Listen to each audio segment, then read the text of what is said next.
ule mmea wa mashona nguo una majani ambayo ni rangi ya kijani. Yale majani yake huwa ni dawa.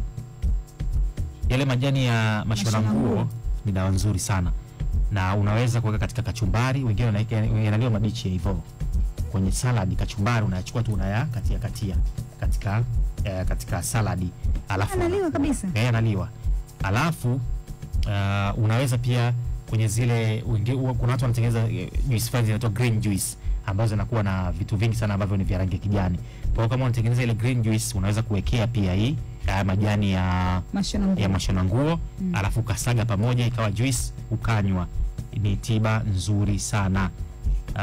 Unaweza kufanyaje pia? Unaweza kuchemsha tu kama chai, au ukachemsha maji, afikisha majani haya ukayaweka katika maji ya moto, ukaacha mpaka maji yanapokuwa vuguvugu, ukanywa kama chai tu, pia yanakuwa dawa. Sasa vyote hivi ukifanya utajitibu nini? Utatibu mmeng'enyo. Kama una shida ya mmeng'enyo wa chakula katika tumbo lako, ukitumia majani ya mshona nguo utatibu mmeng'enyo wa chakula. Kama una shida ya sukari mwilini mwako, ili kubalance sukari katika mwili wako, tumia haya majani ya mashona nguo. Lakini issue zote zinazohusu virus, maradhi yote yanayohusu virus, ukitumia mafua na yote ambayo maradhi yanayosababishwa na virus ni mengi, ukitumia majani ya mashona nguo pia unaweza kutibu hayo maradhi yanayotibiwa na virus.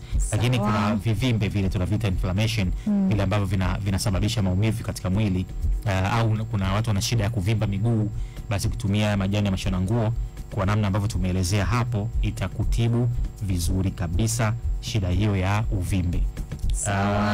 Lakini pia kama una kidonda, ukiyachukua ukayafikicha au ukayaponda ponda, alafu ukabandika kwenye kidonda chako, basi hicho kidonda kitapona kwa haraka kabisa.